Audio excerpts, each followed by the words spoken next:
Assalamualaikum warahmatullahi wabarakatuh. Saya Isra Ulkhairia dengan NIM 200810610668. Pada kesempatan kali ini saya akan mereview pertemuan di minggu lalu mengenai variasi intrapopulasi. Jadi variasi intrapopulasi ini merupakan keberagaman di dalam kumpulan dari beberapa individu dalam satu spesies.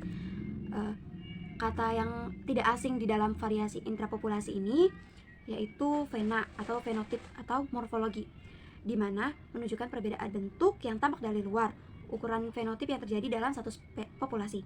Kemudian sibling spesies, yaitu memiliki karakter yang sama, baik itu morfologi, bentuk, tingkah laku, ataupun yang lainnya, tetapi ketika individu tersebut dikawinkan, tidak terjadi fertilisasi atau karena adanya isolasi reproduksi.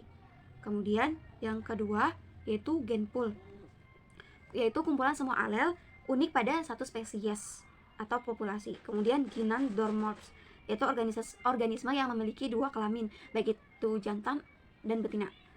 Nah, di dalam variasi intrapopulasi ini terdapat taksonomi klasik atau legitimasi, yaitu satu spesies ditentukan hanya berdasarkan morfologi, derajat perbedaan dari morfologi. Nah, beberapa fena yang berbeda pada populasi hewan. Yang pertama, sexual dimorphism, memiliki dua bentuk yang berbeda antara jantan dan betina. Contohnya itu seperti ayam jantan dan ayam betina, berbeda bentuknya.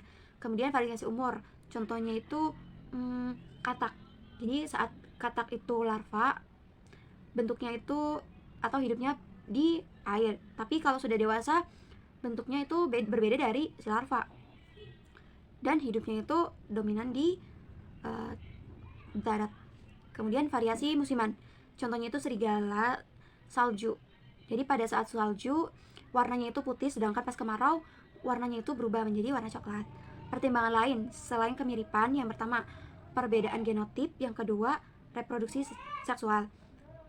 Kemudian semua populasi lokal adalah produk dari gen pool yang sama. Terus, makin banyak informasi mengenai fena, makin mudah pengklasifikasian suatu spesies. Informasi yang lain seperti lokasi yang tepat, habitat, dan musim pada saat koleksi. Lalu jika terdapat dua fena yang ditemukan, maka terdapat dua kemungkinan. Yang pertama itu beda spesies, yang kedua variasi di dalam satu spesies atau variasi intraspesies.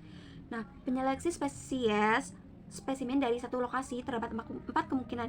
Yang pertama, morfologi sama, tidak terjadi isolasi reproduksi. Yang kedua, morfologi beda, tidak terjadi isolasi reproduksi. Kemudian yang ketiga, morfologi sama, terjadi isolasi reproduksi, dan morfologi berbeda, terjadi isolasi reproduksi.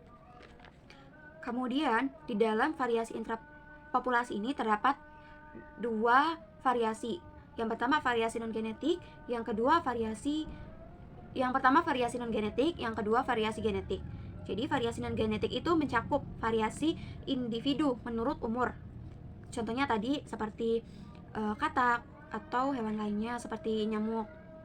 Kemudian yang kedua variasi sosial atau pelevelan. Jadi berdasarkan kasta.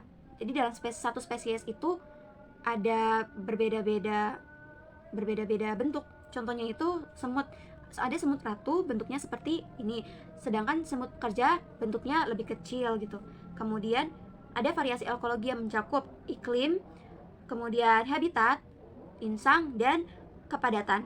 Kemudian yang keempat variasi traumatik. Jadi di dalamnya itu adanya induksi parasit dari organisme lain, sehingga spesies yang menjadi inang dari parasit tersebut berbeda bentuknya dari spesies lain atau bisa dibilang kecacatan, atau dari kelainan seperti penyakit bisa juga.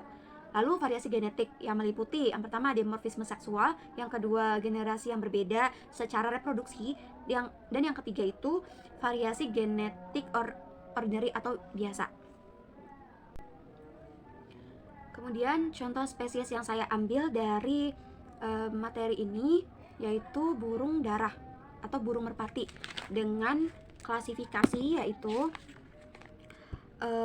dengan nama ilmiah yaitu Columba livia, di mana burung darah walaupun satu spesies, yaitu yang saya amati yaitu merpati batu. Namun warnanya itu berbeda, yang satu berwarna biru keunguan dan yang satu berwarna coklat. Ini merupakan salah satu dari adanya variasi di dalam spesies. Oke, cukup sekian pemaparan review dari saya. Kurang-kurangnya mohon maaf. Wassalamualaikum warahmatullahi wabarakatuh.